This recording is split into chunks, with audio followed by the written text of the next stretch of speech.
Bang. Coba pertanyaanku, jika Yesus ini orang yang berdosa, coba tunjukkan apa dosa Yesus sehingga dia disalib. Sebentar dulu Bang ya, belum selesai ya Bang ya. Belum selesai, jangan timbulkan pertanyaan baru dulu Bang. Oke, silakan dijawab. Bantahlah dengan saya, dengan data saya. Siap Bang. Oke, terima kasih Bang. Terkait dengan ulangan 27 ayat 25, itu tafsiran pribadi Abang yang tidak mengarah kepada nubuat untuk Yudas. Itu satu pertama Bang. Terus kedua, Abang bilang bahwa kalau memang nyatanya bahwa 25 atau tafsiran Abang itu menurut Abang betul bahwa ulangan 25, 27 mengarah kepada nubuat terkait dengan penyaliban Yudas, berarti pertanyaan kedua yang saya tanyakan, yang bangkit itu siapa? Apakah ada bukti lagi yang mengarah kepada Yudas? Dan tunjukkan bukti konkret, bukan sebuah tafsiran Bang. Tunjukkan bukti konkret bahwa tafsiran saya di mana, Bang? Bang, itu tafsiran saya di mana? Itu tafsiran Bang. Ada berapa orang yang tertulis itu? Dengarkan. Ada berapa? Dengarkan. Ada berapa orang yang tertulis dalam Bibelmu menerima suap? Kau jawab.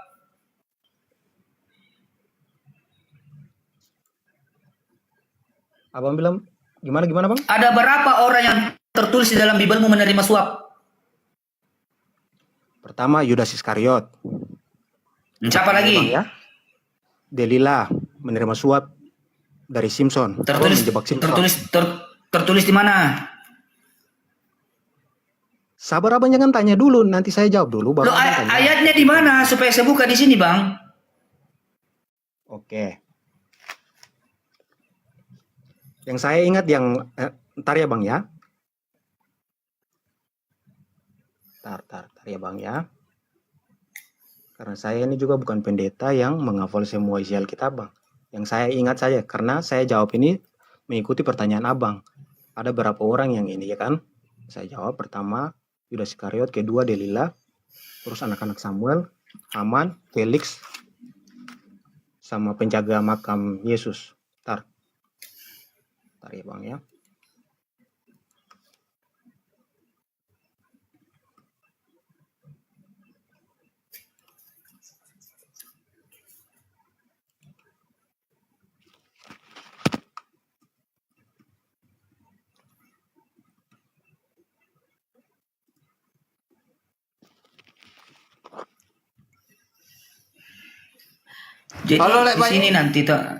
Jadi di sini nanti teman-teman kita akan bedah ya. Bagaimana konteksnya ini nyambung apa enggak gitu ya. Nyambung apa enggak dengan nubuatan ini. Yang menerima suap yang lain apakah nyambung gitu loh. Karena di ayat ini jelas diterangkan. Terkutuklah orang menerima suap untuk menyerahkan orang yang benar. Itu loh. Coba di mana tertulisnya? Kita buka. Biar pintar kau. Sebentar Bang.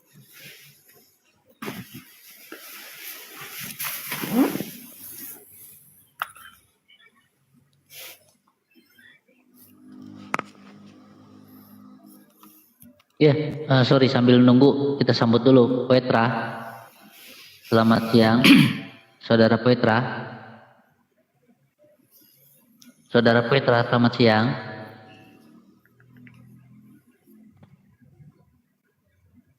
Saudara Petra, selamat siang. Waduh, kita suruh nyembah dia, ini jadi berhala. Turunkan aja Bang. Mana Midway? Kita buka dulu. Kita bedah dulu ini. Mana itu? Oke.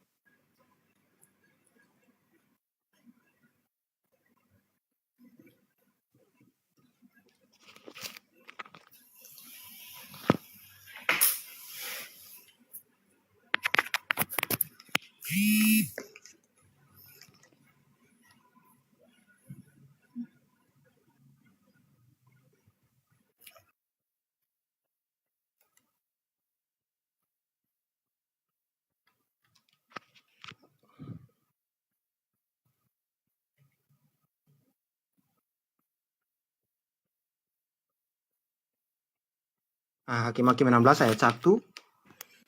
Hakim-Hakim 16. Hakim-Hakim 16 Nomor 1. Iya. Baca aja Bang, baca aja keseluruhannya kalau bisa. Waduh, macam mana kau suruh saya baca satu skop ini? Aduh, di Persoalannya gini mana bang? Maksudnya begini Bang, persoalannya gini Bang. Apa lagi? Pertanyaan Abang tidak sinkron dengan pertanyaan saya tadi Bang. Pembuktian apa terkait dengan pembuktian apa yang Abang sebutkan terkait dengan kebangkitan yang Abang menyebutkan bahwa itu adalah itu adalah Yudas, tetapi bukan Yesus Kristus. Abangku, di sini konteksnya jelas di Ulangan 27 nomor 25. Terkutuklah orang yang menerima uang. Dengar, ini bukan tafsiran, Bang. Abang jangan menuduh saya tafsiran. Terkutuklah orang yang menerima uang suap untuk membunuh orang yang tidak. Dengar dulu, Bang. Saya bacakan ini. Terkutuklah orang yang menerima uang suap untuk membunuh orang yang tidak bersalah. Dan seluruh umat akan menjawab amin. Loh, kalau nubuatan ini bukan kepada Yudas, lalu apa dosanya Yesus sehingga dia disalib? Yudas di situ mana, Bang? Adakah dia menerima suap? Nama Yudas di situ, Bang? Di Matius dia menerima suap, Bang. Apalagi? Bang, tunjukkan kepada saya memang jelas. Jangan itu tafsiran Abang bahwa karena faktor penyuapan. Lalu Abang mengarahkan bahwa Yudas itulah yang terbukti di atas tiang gantungan atau tiang salib. Tetapi coba karena dia adalah orang fasik, Bang. Orang fasik mengganti orang yang benar. Bang, di Amsal 21 nomor 18. Itu karangan Abang, maaf Bang. Itu karangan Abang. Tidak. Karangan saya. Bisa saya tengahin nggak sebentar? Silakan, Bang. Gini, Bang Whitway, ya. Saudara Bayu itu hanya membacakan. Dan membacakan itu bukan tafsiran. Memang secara eksplisit tidak ada tertulis Yudas, tidak ada. Bahkan di perjanjian lama pun nubuatan untuk Yesus saja nggak ada. Cuman kalian paksakan karena nggak ada tertulis Yesus, ya nggak ada, gitu loh. Tapi kan ada di situ sudah dijelaskan ciri-cirinya. Orang yang menerima suap itu di dalam Bible Anda siapa selain Yudas? Itu pertanyaan Bang Bayu tadi. Anda tunjukkan datanya, siapa yang menerima suap di situ? Ada nggak selain Yudas? Itu harus tunjukkan datanya. Kalau nggak ada berarti Yudas lah orangnya, gitu loh. Lanjut. Nah itulah Bang. Kalau nubuatan ini ditujukan kepada Yudas, loh, Anda menyangkal tidak ada nama Yudas, di perjanjian lama pun tidak ada namanya Yesus. Betul yang dibilang Bang Beni. Di perjanjian lama itu tidak ada secara eksplisit mengatakan nubuatannya Yesus itu. Nggak ada namanya Yesus di sana. Saya membawakan di Ulangan ini, Bang. Di sini jelas, Bang. Terkutuklah orang yang menerima uang suap untuk membunuh orang yang tidak bersalah. Yesus ini saya imani, Bang. Beliau ini tidak bersalah, Bang. Beliau ini adalah orang suci. Tidak mungkin dia ini orang berdosa sehingga dia disalib. Nah, ini adalah Yudas, orang fasik, orang pengkhianat. Pengkhianat yang mengkhianati Yesus agar Yesus ini ditangkap oleh tentara Romawi. Dia menjual Yesus ini dengan 3 keping perak. Dia menerima suap. Maka terkutuklah dia. Orang yang menerima suap untuk membunuh orang yang tidak bersalah. Gitu loh, Bang. Di Amsal 21 nomor 18. Orang fasik dipakai sebagai tebusan bagi orang benar. Dan pengkhianat sebagai ganti orang jujur. Dor. Orang fasik itu menggantikan orang yang benar dan orang jujur, Bang. Karena Yesus ini adalah orang yang jujur dan orang yang tidak berdosa. Kalau Anda ngotot bahwa Yesus ini harus disalib, apa dosanya Yesus sehingga dia disalib? Muncul lagi pertanyaan saya.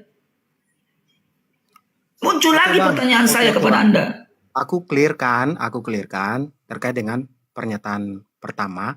Lalu kita sinkronkan dengan pernyataan kedua tentang kebangkitan. Coba tunjukkan memang benar-benar bahwa itu Yudas bangkit. Yang bangkit adalah Yudas. Kalau memang Abang bilang dia yang meninggal di atas atau dia yang mati di atas tiang kayu salib dan dikuburkan, coba tunjukkan lagi. Biar sinkron bahwa yang disalibkan Yudas dan dia pun yang bangkit sendiri. Biar sinkron. Kalau nggak ada, berarti nggak sinkron dengan ayat pertama, Bang. Atau pernyataan Abang pertama. Itu aja, Bang. Bang Midway, Bunda Maria saja tidak melihat dengan secara langsung bahwa Yesus itu bangkit di dalam kubur. Dia datang ke sana, itu mayat itu sudah hilang. Dan tidak ada yang melihat Yesus itu bangkit. Bangkit langsung. Ada nggak saksinya Yesus itu bangkit, tiba-tiba bangkit? Ada nggak orang di sekitarnya? Kan nggak ada. Apakah Bunda malaikat? Maria masuk ke Apakah malaikat? dalam kubur itu. Dengarkan dulu bang. Bunda Maria masuk di dalam kuburan itu bahwa mayat itu sudah hilang, udah nggak ada. Berarti Gitu loh. omongan malaikat omong kosong dong.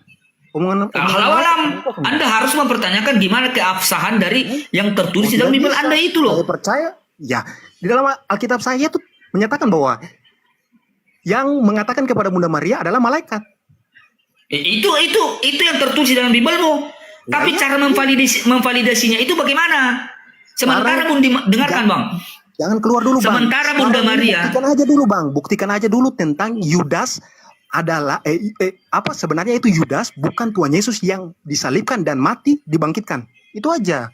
Gak usah panjang-panjang dulu bang. Saya sudah buktikan bahwa itu adalah Yudas. Apalagi yang mau Sinkronkan minta? dengan kebangkitan. Sinkronkan dengan kebangkitan. Coba tunjukkan. Masalah kebangkitan ini bang, itu pun Anda Berarti tidak abang bisa ngarang buktikan dong. dengan real. Berarti abang ngarang. Kenapa saya ngarang? Bantah saya bang, dengan argumentasi saya, bantah saya Sinkronkan dengan dengan data. kebangkitan. Coba tunjukkan kepada saya bahwa memang betul Yudas disalibkan mati dan dibangkitkan. Coba. Bantah saya dengan data bang, bantah saya dengan argumentasi saya dengan data. Data gimana bang? Pernyataan abang itu yang harus menunjukkan data bahwa abang mempelintirkan Alkitab saya. Abang mengatakan bahwa di kitab saya tidak benar, mengatakan bahwa yang disalibkan itu bukan Yesus Kristus, yang bangkit itu bukan Yesus Kristus. Ya abang tunjukkan data. Kenapa abang mesti nanyakan kepada saya, bertanya kepada saya? Pertanyaan bang, kalau abang ngotot kepada itu adalah Yesus, pertanyaan saya lain bang, apa dosanya Yesus sehingga dia harus disalib? Jangan lari kemana-mana dulu. Tunjukkan kepada saya bahwa kebangkitan yang terjadi itu bukan Yesus Kristus, melainkan Yudas Iskariot. Coba tunjukkan kepada saya. Itu aja supaya saya mengatakan yang bangkit itu adalah hantu, bang. Kalau Anda menanyakan saya siapa yang itu adalah hantu. Berarti abang ngibul terkait dengan pernyataan pertama penyalipan. Omong kosong dong. Kenapa ngomong kosong, bang? Karena itulah kekacauan Biblemu itu sendiri. Dibawa ke sini makin ke sana, dibawa ke sana makin ke sini. Tidak ada yang sinkron, bang, di dalam Biblemu itu. Ngawur ujung-ujungnya gitu loh. Cerita penyalipan sampai kebangkitan itu kan satu paket, satu jalur. Ya, Yesus disalibkan, mati, dikuburkan, dan bangkit. Coba Anda bantah nubuatan ini. Oke, bantah dulu nubuatan ini. Gimana saya mau bantah abang nubuatan ini? Bahwa abang tadi kan mempelintir Alkitab saya bahwa yang disalibkan itu bukan Yesus, yang bangkit itu juga bukan Yesus, itu adalah Yudas Iskariot. Yang ditunjukkan buktinya itu abang, bukan. Jangan abang minta kepada saya, karena abang mempelintir Alkitab saya. Abangku, kebangkitan yang dituliskan oleh di dalam Biblemu itu tidak tahu bagaimana kepastiannya, bagaimana realnya, bagaimana untuk memvalidasinya. Alkitab kita salah. Itu loh. Tidak bisa menunjukkan data, ujung-ujungnya Alkitab kita ini salah, Alkitab kita ini gini. Coba tunjukkan data. Coba kamu bantah saya mengenai nubuatan ini loh. Baru kita melanjutkan untuk berdiskusi. Bisa nggak kau bantah ini? Yang saya tanyakan biar kata sinkron dengan pernyataan abang terkait dengan penyalipan Yudas Iskariot. Sudah. Apa yang mau kutanyakan? Bukankah Yesus mengatakan kepada Thomas, janganlah engkau kaget, Thomas, ini aku loh. Peganglah perutku, peganglah ini aku loh. Bukankah itu yang dikatakan? Yesus tidak pernah mengatakan, aku telah bangkit dari kematian. Di mana pernah Yesus mengatakan itu? Apa? Coba abang coba pertanyakan lagi. Pernah nggak Yesus mengatakan, aku telah bangkit dari kematian? Mau saya tunjukkan. Setelah Ya, saya tunjukkan, abang tunjukkan juga. Terkait dengan Yudas Iskariot bangkit. Oke? Untuk apa saya menunjukkan Yudas Iskariot bangkit? Jelas nubuatannya ini adalah untuk Yudas. Abang sama tadi Acoy, kalau nggak salah sama Acoy. Saya nggak budek loh bang. Saya dengar percakapan abang dengan Acoy. Katanya yang disalibkan itu Yudas, mati yang bangkit itu bukan Yesus Kristus, melainkan Yudas. Disalibkan itu adalah. Coba tunjukkan. Begini Midway ya. Karena Biblemu itu adalah gabrul, tidak jelas keberadaannya dan penulisannya pun tidak betul valid. Gitu loh. Karena kenapa? Bunda Maria datang ke dalam goa itu, sudah ada mayat. Hilang itu mayat. Siapa yang melihat Yesus bangkit coba dengan mata kepalanya sendiri? Tidak ada. Makanya Allah mengatakan dia diserupakan dan Nabi Isa itu diangkat ke langit. Jelas. Siapapun yang diserupakan dengan Nabi Isa atau Yesus ini, itu adalah kita korek ada di dalam Bibel kamu sendiri yang jawab. Bahwa nubuatan di Ulangan 27 nomor 25 ini adalah tertuju kepada Yudas. Bantah saya, Bang. Yang saya tanyakan apa yang dijawab apa, Bang? Tuh, kamu mengatakan mengenai kebangkitan. Kalau Yesus ini sudah terangkat dan naik, urusan siapa yang bangkit itu bukan urusan saya, Bang. Sinkronkan. Mau Anda tuliskan di situ adalah Yesus itu sendiri yang bangkit, itu urusanmu. Cuman bantah saya di Ulangan 27 ini nomor 25. Dan di Amsal 21 nomor 18. Bantah saya. Jadi gini, Bang, lucu ceritanya. Kalau yang disalibkan Yudas, yang bangkit itu Yesus Kristus. Gak sinkron dong.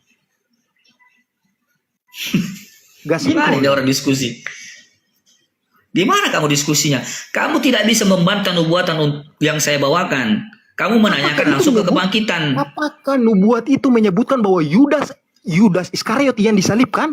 Abang punya tafsiran abang sendiri, bukan abang bilang, bukan Alkitab yang mengatakan seperti begitu, Bang. Jangan mengarang bebas, Bang, untuk melecehkan agama orang lain atau kitab orang lain. Memang Anda itu mempertuhankan Yudas, Bang. Coba, Anda mempertuhankan Yudas. Dan itu saya bisa buktikan. Sejak kapan saya mempertuhankan manusia? Loh, yang terkutuk tergantung di tiang salib itu adalah Yudas, Bang. Karena dia itu orang fasik, pengkhianat, Bang. Karena di Amsal 21 nomor 18 itu jelas, orang fasik menggantikan orang benar dan orang jujur. Di Amsal 21 nomor 18. Orang fasik dipakai sebagai tebusan. Coba, orang fasik dipakai sebagai tebusan bagi orang benar dan pengkhianat sebagai ganti orang jujur. Itu orang fasik, pengkhianat. Orang fasik itu siapa? Yudas. Pengkhianat itu siapa? Yudas. Dan yang menerima suap itu siapa? Yudas. Apalagi? Jadi kalaupun ada karangan, dengarkan, Bang, kalaupun ada karangan tertulis bahwa Yesus bangkit kembali, itu dari mana? Keabsahannya bagaimana? Kebenarannya bagaimana? Itu loh, Bang. Di dalam kitab, Bang, masih aja mau pelintir, Bang. Abang, tugas abang itu cuma mempelintir, mencari kesalahan-kesalahan yang memang terbukti tidak ada kesalahan, tetapi selalu saja tekan. Mewah, gini aja kau bilang Yesus. Assalamualaikum semuanya. Waalaikumsalam warahmatullahi wabarakatuh. Yesus itu orang fasik atau orang baik? Mewah kecil pun jawab orang baik. Orang baik lah, Bang. Orang baik yang digantung di tiang salib orang baik atau orang fasik?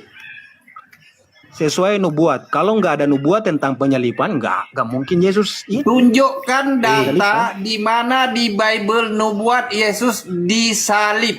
Tunjukkan data. Oke. Begini, Bang. Tunjukkan Begini, data. Bang Midway ya. Bang Midway. Jawab dulu yang tadi, Midway. saya akan tunjukkan data itu intinya. Midway, dengarkan saya, Bang. Dengarkan saya. Ini firman Tuhan saya kasih kau ini. Di Keluaran 23 nomor 7. Di sana Tuhan berfirman, jangan membuat tuduhan palsu dan jangan menghukum mati orang yang tidak bersalah. Aku tidak akan mengampuni orang yang melakukan kejahatan itu. Firman Tuhan ini, Bang. Keluaran 23 nomor 7. Bisa kamu baca di sana. Jangan membuat tuduhan palsu dan jangan menghukum mati orang yang tidak bersalah. Aku tidak akan mengampuni orang yang melakukan kejahatan itu. Makanya aku tanya, kalau diskusi ini maju, pertanyaanku ada lagi, Bang. Apa dosanya Yesus sehingga dia digantung di tiang salib? Yang pertama. Yang kedua, bahwa Yesus waktu dibawa ke Pilatus, apa tuduhan-tuduhan orang pada saat itu? Mereka itu bersepakat, bersekongkol untuk menjadikan Yesus ini agar dihukum mati. Tuduhan-tuduhan palsu di hadapan Pilatus. Tetapi Pilatus tidak dapat memberikan hukuman. Karena kenapa? Pilatus mengatakan, saya tidak menemukan kesalahan dari orang ini. Tetapi toh ujung-ujungnya Kalau memang Yesus ini disalib, coba kamu jawab, apa dosa Yesus sehingga dia disalib? Sementara Tuhan membenci di Keluaran 23 nomor 7, jangan membuat tuduhan palsu dan jangan menghukum mati orang yang tidak bersalah. Aku tidak akan mengampuni orang yang melakukan kejahatan itu. Coba kamu bantah saya. Gini Bang ya, kalau memang tidak ada jalan cerita terkait dengan penyalipan, kebangkitan, lalu mau gimana penulisan atau penggenapan dari perjanjian baru itu ada untuk menggenapi nubuat dari perjanjian lama. Logikanya gini, perjanjian lama ada menjanjikan sebuah janji untuk digenapi oleh perjanjian baru. Lalu sekarang kalau disebutkan oleh abang bahwa Yesus ini tidak gini, Yesus ini tidak gini, Yesus ini orang gini, yang disalibkan sebenarnya ini dan ini itu tuh. Ya sebenarnya abang yang tunjukkan kepada saya. Abangku. Karena di dalam isi Alkitab saya sudah tertulis bahwa nubuat ini itu dan penggenapannya ini sudah clear. Bang, begini Bang ya, perjanjian baru ini harus Anda pahami dulu, munculnya di abad keberapa dan bagaimana cerita untuk dalam sejarah untuk penulisan ini. Itu loh, penulisan Bible ini adalah Yesus ini sudah tidak ada Bang. Sudah tidak ada di langit di bumi ini Bang. Coba penulisan Bible perjanjian baru ini bukan tidak ada validasi dari Yesus itu sendiri. Jadi apapun cerita yang ada di dalam itu adalah karangan. Karena ini adalah hasil penyelidikan para wartawan. Yang waktu Yesus sudah tidak ada di bumi gitu loh Bang. Coba Anda pahami dulu. Dan cerita mengenai Yesus ini waktu dibawa kepada Pilatus, pada saat itu Bang, pada saat itu masyarakat pada waktu itu menuduhkan Yesus ini yang tidak. Mereka bersekongkol, menghujat, menuduh Yesus yang tidak sepatutnya dituduhkan agar Yesus ini digantung di tiang salib dan mati. Sementara Tuhan mengatakan jangan membuat tuduhan palsu dan jangan menghukum orang mati. Orang yang tidak bersalah, aku tidak akan mengampuni orang yang melakukan kejahatan itu. Itu dikatakan Tuhan. Keluaran 23 nomor 7. Maka jika memang Yesus ini disalib, apa dosanya Bang? Maka kalau Anda mau mengatakan ada cerita kebangkitan, itu adalah bullshit. Itu adalah cerita bohong. Kenapa? Untuk mensinkronkan apa yang dibawakan ajaran oleh Paulus. Karena oleh bangkitnya Yesus Kristus telah menebus kita dari segala hukum Taurat. Oleh matinya Kristus terbangkit kembali supaya ia menjadi Tuhan. Itu tujuannya Paulus. Kau harus paham. Kalau tidak ada kebangkitan, ajarannya Paulus tidak akan bisa diterima. Paham itu sedikit. Kalau tidak ada kebangkitan, cerita kebangkitan di dalam Injil, di dalam perjanjian baru tidak akan sinkron apa yang dibawakan ajaran oleh Paulus. Karena Paulus mengatakan oleh matinya Kristus dan bangkit kembali supaya ia menjadi Tuhan. Oleh matinya Yesus mati terkutuk di tiang digantung di kayu salib untuk membantalkan dan segala ketentuan yang ada di Taurat. Itu Bang. Jadi haruslah ada cerita kebangkitan di dalam Bible. Jika tidak ada, maka gugurlah ajaran yang dibawakan oleh Paulus. Kau paham itu Bang, kau belajar.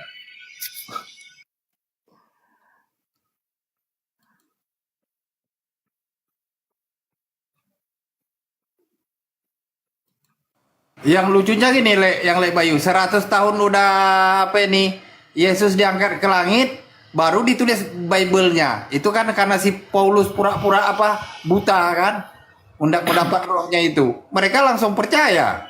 Rohnya itu dari mana? Cemana lah. Coba ini kalau Bayu dengan Alek dulu waktu masih jadi RT 16 ada kayak gini? Udahlah, kasih dulu Bang Alex lah. Dari tadi Bang Alex mau ngomong itu. Ya, Alek ini kerja ini. Jangan buat komal, jangan pernah kerja dia di room ini. Ini udah aku besarkan.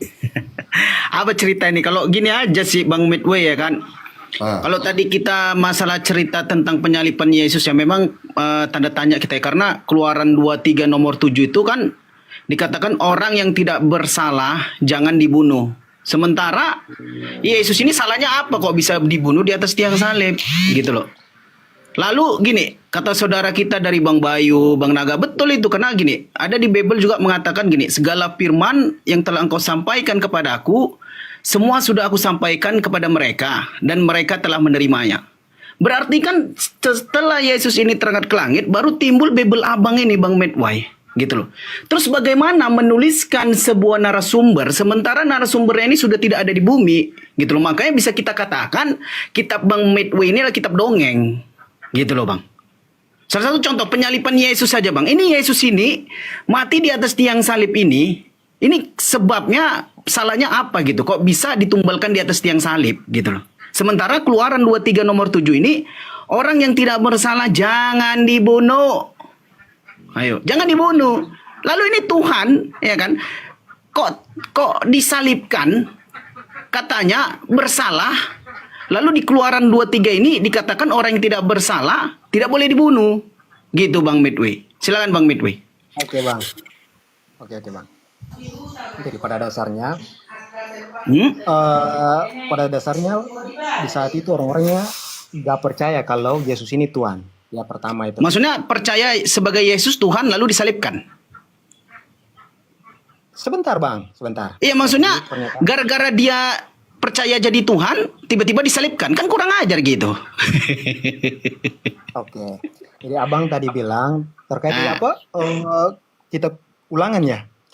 Keluaran 23 nomor 7. Orang yang tidak bersalah jangan dibunuh. Sementara Yesus ini salahnya apa? Kok bisa dibunuh, Medway? Bang, orang berdosa itu tidak mengenal baik dan buruknya. Dia mau lalu bunuh Yesus? orang, dia mau salibkan, terserah dia. Oh, jadi Yesus tunggu. Jadi Yesus disalibkan karena apa? Menggenapi firman Tuhan. Tuhan yang mana ini? Menggenapi firman Tuhan di dalam perjanjian. Iya, Tuhan yang mana? Yesus kan Tuhan. Tuhan Allah. Tuhan yang mana Tuhan yang harus Allah. digenapin? Tuhan Allah. Oh, Tuhan Allah. Oh, jadi Allah Tuhan. Ya Tuhan lah. Masa Oke, manusia? Yesus Tuhan. Tuhan. Oh, berarti ada berapa Tuhan ini? Satu. Astaga, buset. Allah Tuhan, Yesus Tuhan. Terus ada berapa Tuhan? Satu. Oke, baik. Sekarang gini, ketika Yesus di bumi, lahir dia sebagai Tuhan. Lalu Allah Bapa di surga sebagai Tuhan. Ya kan? Ini ada berapa Tuhan ini? Lucu sekali, Bang. Ya lucu, memang Tuhan kau tuh lucu. Sekali pertanyaan tadi. Tadi kau bilang Yesus Tuhan, Allah Bapa Tuhan. Tiba-tiba kau katakan satu Tuhan. Makanya ku analogikan, ketika Yesus di bumi sebagai Tuhan posisinya, terus Allah Bapa di surga sebagai Tuhan. Ini ada berapa Tuhan? Jangan kau mempertanyakan kuasa Tuhan saya. Tuhan saya bisa menjadi apapun. Yesus yang itu dia mau. ketergantungan, Bang. Dia mau Yesus itu jadi diberikan apapun, kuasanya. apapun dia mau. Yesus itu dia bisa disalibkan, bisa dipukuli, bisa ditombak, kelaparan, kehausan. Masa Tuhan ketergantungan? Sementara Bang, kalau Bang Medway, ya kan, jangan batasi kuasa Tuhan, kata Bang. Matius 28 nomor 18. Kepadaku telah diberikan. Ini diberikan kuasa Yesus diberikan. Siapa yang memberikan? Yohanes 13 ayat 16. Seorang utusan tidaklah lebih tinggi daripada yang mengutus. Berarti apa? Berarti yang kau tuhankan ini yang bernama Yesus ini bertuhan. Dia merendahkan diri, dia sadar diri bahwasanya dia memiliki Tuhan. Yohanes 13 ayat 16. Seorang utusan tidaklah lebih tinggi daripada yang mengutus. Yang kau tuhankan aja sadar diri. Masa Kristen gak sadar diri menuhankan anak manusia? Oke, berarti abang percaya bahwa manusia biasa bisa bangkit dari kematian. Manusia biasa bisa menghidupkan orang mati. Manusia biasa bisa menyambungkan telinga orang yang putus. Manusia biasa bisa memberi makan 4.000 orang. Iya. percaya itu. Lalu enggak kuasanya Abang itu percaya gini. itu manusia Midway biasa dengarkan. punya Midway kuasa dengarkan. yang seperti begitu. Gini Midway. Yang omong kosong siapa, Bang? Ya dengarkan dulu, dengarkan. Mukjizat Yesus itu atas dirinya atau ada yang memberikan? Hah? Ayo. Kan saya tadi sudah bilang, Tuhan saya itu punya kuasa, mau jadi apapun dia bisa. Itu Oke, aja. baik. Sekarang gini. Makanya dibaca Bible-nya, Bang. Jangan ditaruh aja di dalam lemari. Ya, dengarkan ya. Matius 28 nomor 18 ya. Matius 28 nomor 18, kepadaku telah diberikan segala kuasa di surga dan di bumi. Itu artinya Yesus itu kuasanya di bumi itu pada saat dia bermukjizat, pada saat dia melakukan sesuatu hal, itu ada yang memberikan atau atas dirinya. Oi. Penafsiran abang itu gagal total ya, gagal total. Gini, Miwi, gini. Saya masuk satu menit gini biar terarah. Tolong jawab, Yesus itu waktu menghidupkan orang mati yang ditanya sama saudara kita Alex, atas kekuasaan dia atau kekuasaan Bapaknya. Tunjukkan Yesus bisa menghidupkan orang mati dari dia sendiri. Tunjukkan. Jangan dia berdoa kepada Bapaknya. Habis kasih makan orangnya, berdoa kepada Bapaknya. Tunjukkan dari pribadi Yesus kalau dia betul Tuhan, dia menghidupkan sendiri. Itu baru dibilang Tuhan. Tapi kalau meminta kepada Bapaknya, contoh anakku, Pak minta duit, berarti apakah dia Bapak? Baru meminta duit. Lanjut. Mohon maaf, Alex, saya potong sebentar. Lanjut. Ya. Jadi biar seperti itu, Bang Midwi. Gitu. Jadi analogi yang Bang Midwi katakan bahwasanya Allah Tuhan, Yesus Tuhan, terus dikatakan satu Tuhan. Sementara Yesus bersujud, Yesus meminta doa, Yesus meminta perlindungan, kuasanya pun diberikan. Berarti kan ini ada otoritas lain. Gitu loh. Ada otoritas yang lebih tinggi, makanya aku bacakan tadi sama Bang Midway Yohanes 13 ayat 16 bahwasanya Yesus itu memang lebih rendah daripada yang mengutus, yaitu siapa? Allah Bapa. Halo Bang. Berarti Tuhan kau ini bertuhan. Halo Bang Alek. Gitu. Bang Alek. Silakan. Mau tanya. Sebentar John. Bentar. Aku tanya dulu si apa yang di atas itu biar enak apa dia. Agamanya apa? Udah bentar ya. Spacus. Buka mip. Agama apa? Spartacus bro, bukan Sepakus. Spartacus. Baca bagus-bagus. Atau kus apa? Agamamu apa? Pokok ada kus-kusnya. Kristen, naga. Kristen. Oke. Sekarang yang dirimu duluan atau John yang mau menjawab? Karena dirimu duluan naik. Sekarang gini aja, aku jawab ya John ya. Sebentar ya John ya, udah lama aku dengar diskusi ini ya. Jadi kita sekarang gini aja. Oke ya. Alkitab selesai dibukukan pada abad ketiga. Selesai dibukukan ya. Dicetak dalam buku. Sementara Al-Quran selesai dibukukan pertama kali itu di zaman Khalifah Utsman. Sekitar 200 tahun setelah Nabi Muhammad meninggal. Ya, pas kan? Nah, pertanyaanku sekarang, kalau memang, diam dulu kok Ale. Kalau memang, Oke. Nanti aku yang jawab. Bentar. Oke, lanjut. Oke. Jawab ya Naga ya. Ya. Kalau memang Alkitab yang sudah selesai ditulis abad ketiga banyak kesalahan. Kenapa Allah tidak memberitahu kepada Muhammad Utsman bin di Affan, abad ke-7? Utsman bin Affan usianya hampir 300 tahun ya.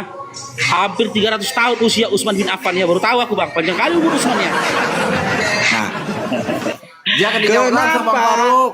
Alkitab yang udah selesai ditulis di abad ketiga, kenapa Allah Subhanahu wa taala tidak menulis dalam Al-Qur'an kalau Alkitab abad ketiga banyak kesalahan? Tolong dijawab. Sekarang apa? Coba tunjukkan di mana Bible-mu abad ketiga ditulis. Tunjukkan datanya. Tunjukkan dulu. Kalau Datanya di mana? ditanya, jangan nanya balik. Kau jawab dulu pertanyaan aku, baru kita aku jawab bukan kau. asumsi. Kalau saya bilang mau abad ke-1 pun bisa juga. Jangan kita modal asumsi. Sekarang gini, datanya mana? kalau memang besarkan Alkitab kamu. abad ketiga Tunjukkan udah datanya banyak salahnya, Saya kenapa besarkan Allah kamu. tidak mewahyukan kepada Muhammad? Tunjukkan datanya. Kita tidak tunjukkan datanya, saya besarkan. Buka datanya. Kita di sini bukan modal Alkitab congol. sudah selesai ditulis abad ketiga.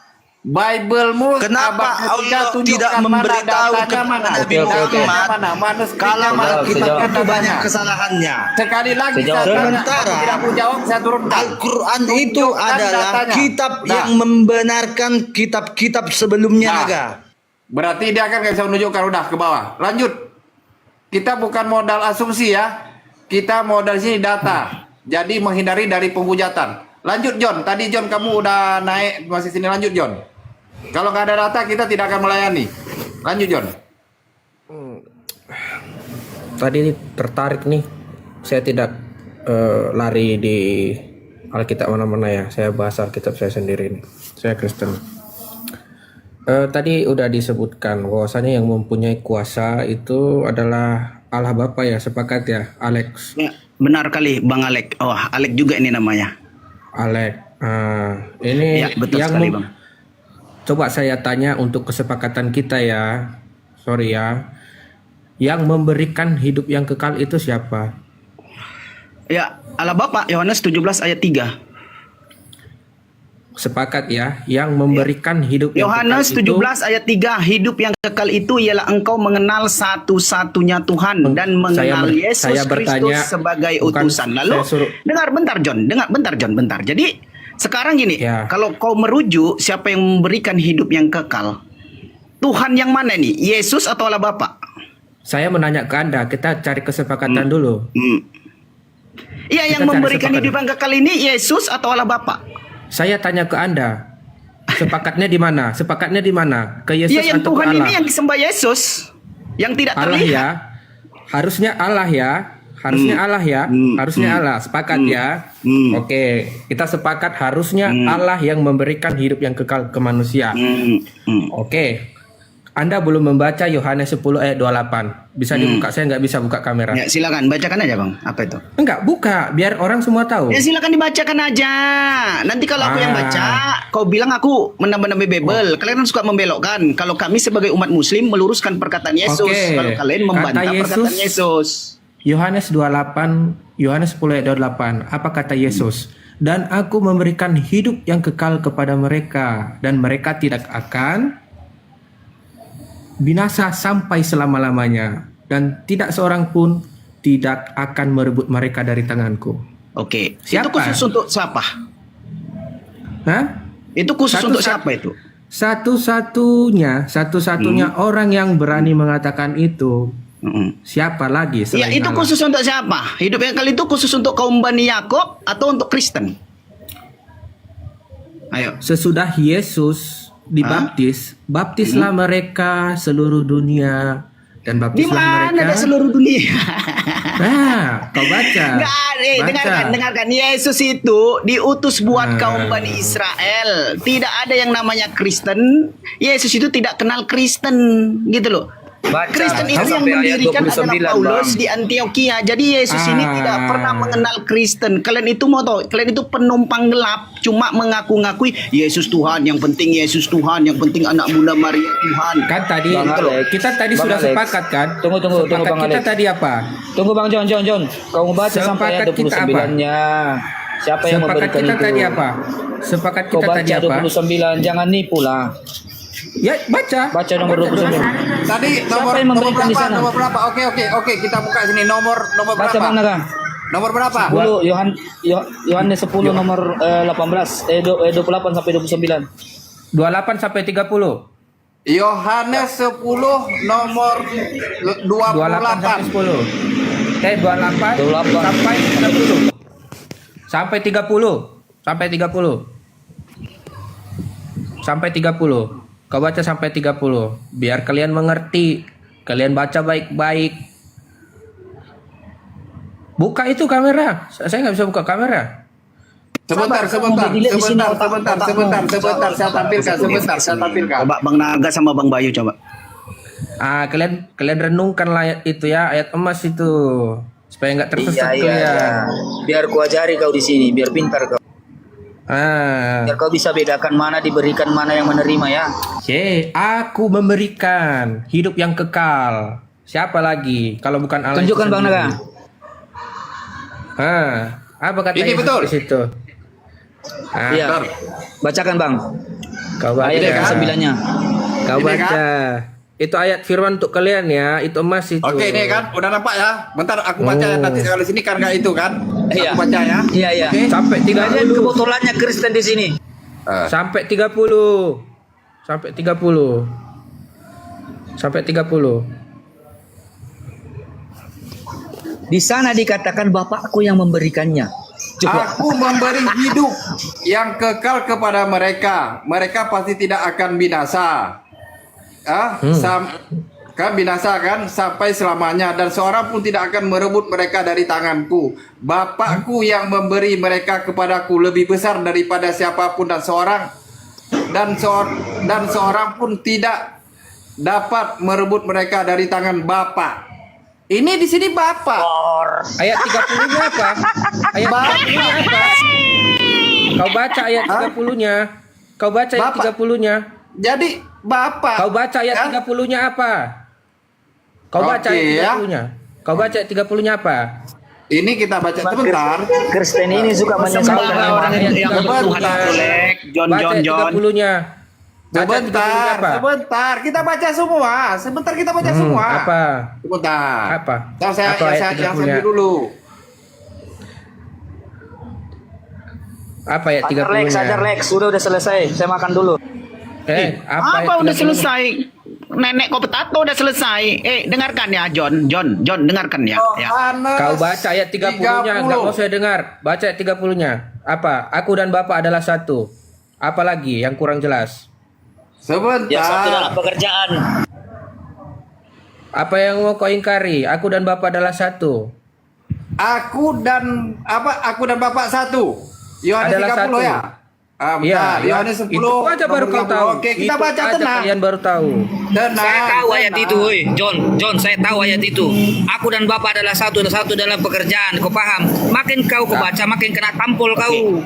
Gini aja Bang Bayu, bentar Bang Bayu. Kita mainkan itulah. logika. Bentar. Oke, baik, gini aja. John, gini John, dengarkan John. Kau katakan. ini. Oke, lanjut dulu Bang Naga, lanjut Bang. Oke ya, ini kan kalau yang aku baca ya, nanti baru kita itu mantap kali ya ini. Nah ya. Aku dan Bapa adalah satu merupakan pernyataan yang membuat orang Yahudi pada masa itu merasa tersinggung karena Yesus menyamakan dirinya sama dengan Allah atau Yahweh. Nah, itulah Apa yang kalian. mau diambil di sini? Sama. Kan Tuhan mengatakan. Yesus Baca mengatakan. seterusnya Bang Naga. Baca aja. Aku dan Bapa adalah satu. Pekerjaan yang kulakukan itulah demi nama Bapakku. Oke, gini aja, bentar. Gini, John, kau dengarkan John. Oke, baik, gini aja John, kau dengarkan ya. Kau katakan aku dan Bapa adalah satu. Berarti pada saat Yesus di bumi kemanapun dia, berarti adalah Bapa juga di situ, betul? Udahlah. 28 itu sudah. Iya John, sudah terbukti. dengarkan John. Kalau kau katakan aku dan Bapa adalah satu, ya kan. Lalu ketika Yesus pada saat ditangkap sama tentara Romawi, dia itu sempat dipukuli, ya kan, ditonjok. Itu bisa nggak kita katakan bahwasanya Tuhan dipukuli manusia? Itu sudah ranah debat pada konsep Allah Tritunggal. Nanti kalau ku jelaskan ke kau, makanya pada saat Yesus dipukuli sama tentara Romawi sekampung, ya kan, itu posisi Yesus tetap jadi Tuhan atau pensiun jadi Tuhan? Ya, itu mandatorinya. Kau harus ngerti dulu konsep Allah Tritunggal itu gimana sebelum menjawab itu. Iya. Kau katakan Bapak dan Yesus itu kan jadi satu, ya kan? Pada saat Yesus dipukuli sekampung sama tentara Romawi, pada saat mau disalibkan, ditonjok mukanya, itu posisinya bisa nggak kita katakan Tuhan telah dipukuli oleh manusia? Bisa nggak? Gini aja. Saya akan jawab itu. Pensiun dia jadi Tuhan. Gini, biar fair. Saya jawab. Itu sudah konsep pada Allah Tritunggal. Saya akan jawab. Iya. Iya, kau jawab jujur. Pada saat itu Yesus, pada saat dipukulin sama tentara Romawi, itu posisinya pensiun jadi Tuhan atau tetap jadi Tuhan? Itulah doktrin bodoh. Loh, Doktrin bodoh kau.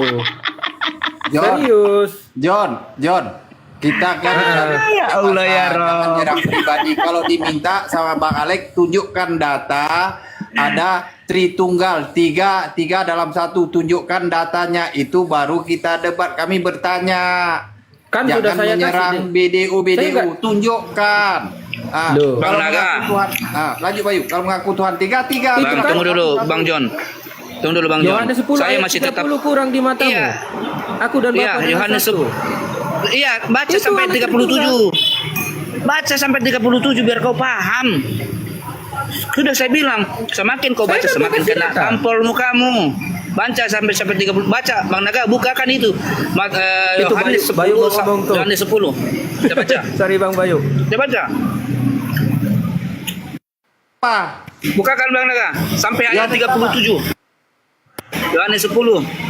Mulai 28 sampai Yohanes 37. 10 nomor 37.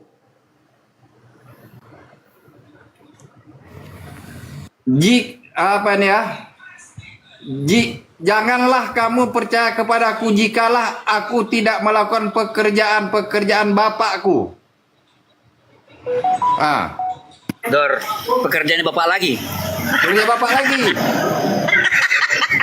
Oh, berak di sana. Kau baca, lengkapnya kau baca. Ayat ini merupakan seruan Yesus kepada para pendengarnya mempercayai mujizat-mujizat yang dilakukannya. Yesus seolah-olah berkata, meskipun kamu menolak bukti firman itu, kutundukkan pada bukti karyaku. Ini pekerja-pekerja Bapaknya yang kalau dikerjain. Makanya tadi saya makanya saya bilang tadi Naga Bonar, harusnya kalau sudah membahas tentang siapa Bapa tiga wujud itu dulu kalian ini harus ngerti konsep Allah Tritunggal. Udah ketampol kau. Kau mengatakan Yesus Bapa satu. Ini Allah yang Allah yang itu kalau sebelum yang Bayu masuk, aku masuk kutanya. Roh yang Itu Roh Kudus siapa? Yang Roh Kudus siapa? itu tadi kan kagak Yang Roh Kudus ngerti. siapa? Jawab dulu. Yang Roh Kudus siapa? Makanya harus awal dulu kalian ini kuajari Oke, konsep Allah gini saya Tritunggal. tanya dulu. Nanti baru saya masuk kau tadi bilang Naga Bonar. Oke. Aku tanya, Roh Kudus siapa? Jawab. Roh Kudus, Roh Kudus itu yang ngomong di hati kau itu. Yang Roh Kudus siapa? Yang sering bisik-bisik ke hati kau itulah Roh Kudus. Iya. Berarti Yang kalau bilang berarti kan Bapak Yesus yang Roh Kudus. Itu apa? Kan sudah saya jawab. Bapak siapa? Gini saya jelasin ya. Enggak, saya tanya aja, nanti kamu jelasin. Saya tanya aja, ini sebentar aja. Saya tidak mau ngambil alih ini. Saya itu tanya aja. doktrin kau. Bapak siapa? Bapak siapa? Jawab aja. Bapak itu pencipta. Tuhan atau bukan? Tuhan itu gelar. Tuhan kan? Tuhan itu gelar. Tuhan itu gelar. Yesus? Nama. Yesus itu Tuhan atau bukan? Nama. Yesus Tuhan atau bukan? Tuhan dan nama. Tuhan itu gelar. Tuhan juga. Bapak Tuhan, Yesus Tuhan. Roh Tuhan yang itu gelar. Roh Kudus siapa? Roh Kudus Tuhan siapa? itu gelar. Yang burung merpati itu siapa? Tuhan atau bukan? Roh Tinggal Kudus jawab itulah aja yang ya ngomong atau di hati tidak. kau. Biar Roh Kudus cepat. itulah yang- Ya, kamu memaksakan doktrinmu kan? Tidak, tapi kan yang tiga dalam satu. Kutanya siapa? Tinggal jawab aja kok itu. Ya, iya, kalau kau dengarin penjelasan aku supaya ku doktrin juga kawan-kawanmu. Berarti harus kan dengar. Tuhanmu dua. Lanjut yang Le Bayu, dia menjawab Tuhannya dua. Lanjut Le Bayu. Jadi begini Bang ya. Silakan Bang John. Begini Bang John. Udah gila, Anda gila. tadi telah dengan Bang John. Anda tadi mengatakan Yohanes 10 itu bahwa Ya, Yesus kau itu dengarkan. satu dengan Bapa. Dengarkan dulu saya. Oke. Ternyata pekerjaan Dengarkan yang dulu, dilakukan itu kan Yesus. masa kalian 3 lawan 1? Semua aku dengarin Iya kalian enggak Pak. satu-satu. Masalahnya kau menyesatkan, mau bodoh-bodohi kau. Ya kan? Kalian gak fair. Masa 3 lawan 1? Satu-satu lah. Ternyata Yesus mengatakan pekerjaan yang dilakukannya itu pekerjaan Bapaknya. Coba. Mana otakmu coba? Aku dan Bapak adalah satu. Kurang jelas di matamu. Pekerjaan yang kulakukan itu adalah pekerjaan Bapakku. Kau baca 37. Aku dan Bapak adalah satu. Baca 29. Makanya kalian dulu selidiki bagus-bagus itu ayat firman yang bagus loh. Kalau aku nanti siapa Yesus? Kalau ku tanya sama kalian, bisa nggak kulit di sini Nabi Muhammad? Kalian Siapa pasti nggak Bapak, siapa terima. Yesus? Kejawab Terima dulu nggak siapa kalian? Bapak, siapa Yesus? Terima nggak kalian? Nggak terima Siapa kalian Bapak, kalau- siapa Yesus? Ya udah, aku jelaskan, diam kau ya. Kau tutup mulutmu ya. Kau tutup mulutmu ya, biar ku jelaskan ya. Sini semua kalian tutup mulut kalian. Dengar ya. Halo. Nah, kakak dengar. Inilah kalau Ya dijawab. kau ini orang sudah. Nanti kalau kami buka mic semua kau bilang tiga orang Iya, ngomong. kita jawab iya atau enggak. Iya, dengar. Ya dengar, saya oke, jelaskan. dengar ya. Lanjut. Aku kasih waktu 1 menit, lanjut. Biar ku jelaskan ya. Allah Bapa itu adalah Allah pencipta. Dia itu punya satu hakikat. Satu hakikat. Hakikatnya itu Allah. Sama kayak kita ini. Satu hakikat kita itu cuma satu, manusia. Tapi dia mempunyai 3 pekerjaan. Ada Allah, Bapa, Anak, dan Roh Kudus. Siapa ini anak? Yaitu Yesus. Yesus itu merupakan perkataan Tuhan, suara Tuhan yang diwujudkan melalui manusia. Penggenapan firman Tuhan itu melalui Yesus. Suara Tuhan itu diwujudkan dalam bentuk manusia. Makanya dikatakan dia itu firman. Di Kejadian 1 kan sudah jelas. Firman itu bersama-sama dengan Allah dan firman itu adalah Allah. Pada mulanya Allah menciptakan dan langit dan bumi. Ketika Tuhan bersuara, gak mungkin Tuhan Allah itu menunjukkan wujudnya di depan kau. Gak mungkin di depan Musa, di depan Ibrahim, Daud, gak mungkin. Suara dia itu harus berinkarnasi melalui apa? Melalui manusia, yaitu Yesus Kristus. Begitu, itulah yang dinamakan Allah punya cerita anak. berinkarnasi, John. Suara Mana kau adalah di suruh Bible diam, kau kan? itu Tuhan berinkarnasi. Iya. Suara Udah gini aja lah John, makanya gini jelas. aja lah John, supaya jangan kebodohan kau tuh bertambah, supaya jangan kelomoran kau tuh bertambah, ya kan. Sekarang kau jelaskan Kurangi lah, lah makan kenapa lah kampung dulu kau tuh. Muhammad Gini, menikahi dengarkan, John, bocil John. 6 tahun? Kenapa Sekarang harus gini, 6 John. tahun?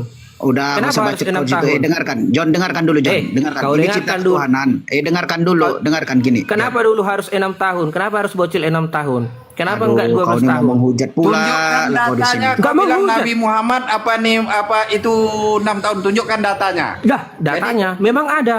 Memang Tunjukkan ada. Ngapain datanya. Kau tunjukkan? bilang Nabi Muhammad tunjukkan. menikahi waktu masa itu. Coba tunjukkan datanya. Kejar Kita bukan data, asumsi. kejar datanya. Kejar data, Datanya, John, tunjukkan kejar data. datanya. Datanya. Oke. Kalau ini biar aku yang Nenek- masuk. Sebentar, Nenekku Bayu. menikah, Sebentar, Bayu. nenekku menikah umur 5 tahun nggak jadi masalah loh. Datanya. Tunjukkan datanya, John. Kita ngomong saya data, jangan jadi penghujatan. Nanti kalau Mana ada, roasting mana ada, itu Yesus kan lebih bang pedih. hujat. Kan memang asli. Datanya Kau yang mana? membantah. Tunjukkan. Kita ngomong ini berdasarkan data. Tunjukkan data. Kalau memang kau bilang Nabi Muhammad menikahi Aisyah umur 6 tahun, tunjukkan datanya. Itu kita baru one by one, bukan asumsi. Data. Kita udah saya bilang tadi, kita bermain sini semua dengan data. Kalau tidak ada data, jangan dikomongin. Tunjukkan datanya. Itu baru kita dialog. Kalau kami mempertanyakan semua isi Bible-mu ada tertulis. Karena kita setiap omongan mempertanggungjawabkan dari segi hukum. Tunjukkan datanya. Itu baru fair. Saya bertanya di luar konteks saya menafsirkan Bible-mu, saya siap. Karena apa? Memang di luar konteks kok.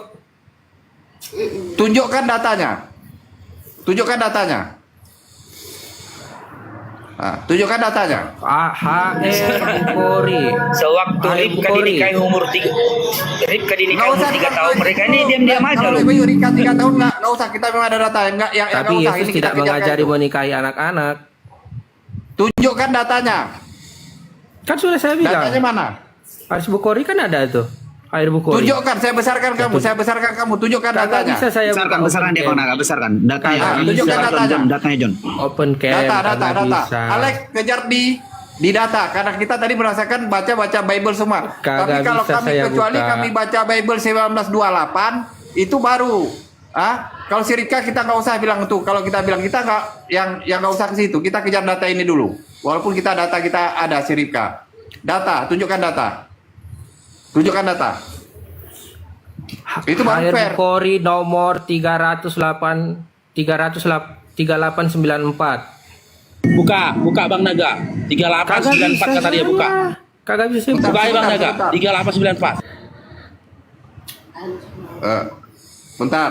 Hadis Bukhari 19 berapa? Hadis Bukhari 3894. Itu kan baru kau tahu.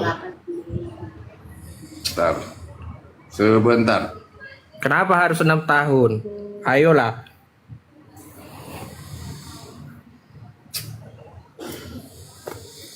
kajian tentang usia Aisyah radhiyallahu anhu saat dinikahi oleh Nabi. Buka aja, buka bang, buka on cam kan, buka biar kita kaji di sini, buka. Sebentar.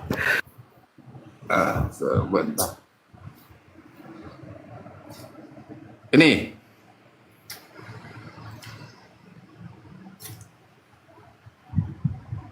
Nampak Bang Faruk? Dibaca ya. Ini ya, saya baca Tunjukkan dulu ya. dulu nomornya sama dia, tunjukkan nomornya sama dia.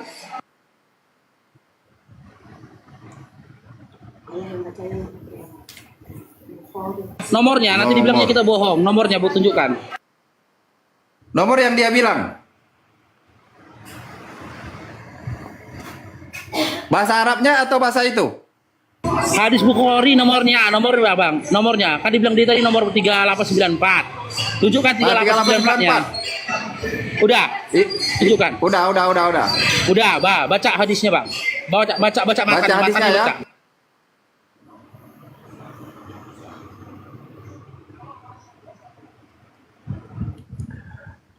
Batas usia Aisyah radhiyallahu anha dinikahi Nabi Muhammad sallallahu alaihi wasallam. Baca matanya bang, matanya dibaca bang. Ya isi hadisnya baca bang. Dari sanadnya juga bang. Dari sipulan bin sipulan sampai kepada Nabi Muhammad SAW bersabda. Gitu ya. Nabi Muhammad SAW menikahi Aisyah umur 6 tahun. Kasih. Kan ngaku kan 6 tahun. Salah saya menghujat gimana? Iya, kita buka. Ini hadis yang kau tunjukkan kan? Kita buka. Silakan. Nomor jalur lagi Muhammad bin Yahya bin Abdul Rahman radhiyallahu anhu Abu Dawud nomor 49.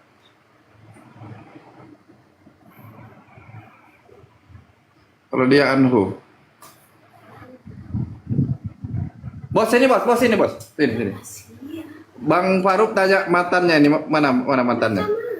Hadisnya ini sampai nggak ke Rasulullah ditanya Bang Faruk. Coba tes baca. Sampai nggak ke Rasulullah? Coba Disuruh baca, malah kemana-mana.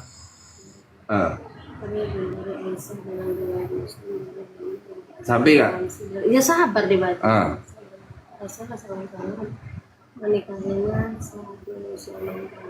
Matannya. Udah di sini kau buka 3894 Ya, kan?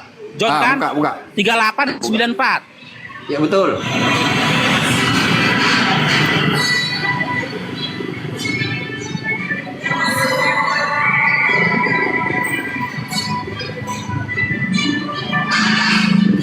Buka hadisnya juga susah ini.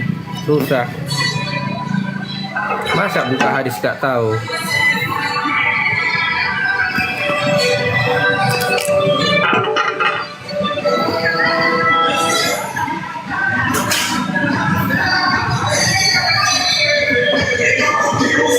Saya gak menghujat ya teman-teman, itu fakta ya. Itu kan ada di hadis. Benar ya, oke. Ini ya. Nah, yang bawahnya Ya. bang, yang bawahnya bang. Nih. Terdapat itu. Nih. Yang bawahnya lagi. Nah, ini. Bawahnya lagi. Nih. Nah, aku dinikahi.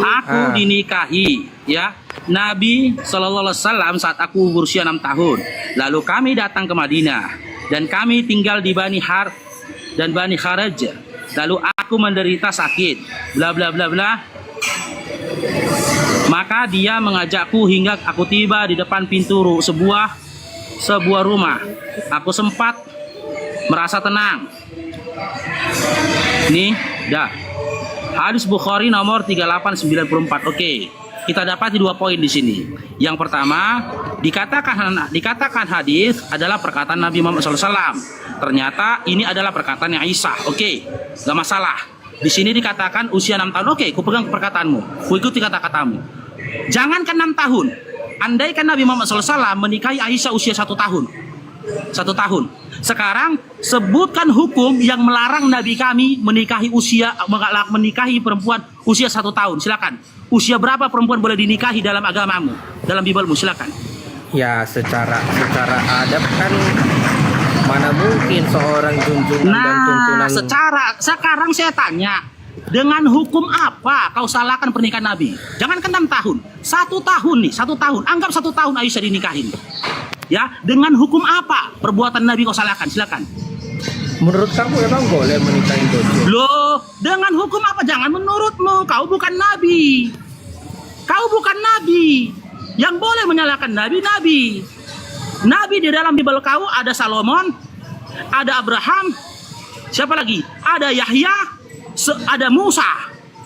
Sebutkan perkataan dari seluruh para nabi yang ada di Biblemu, yang menyalahkan perbuatan Nabi Muhammad SAW yang menikahi Aisyah umur 1 tahun. Silakan. Tapi kan mereka nggak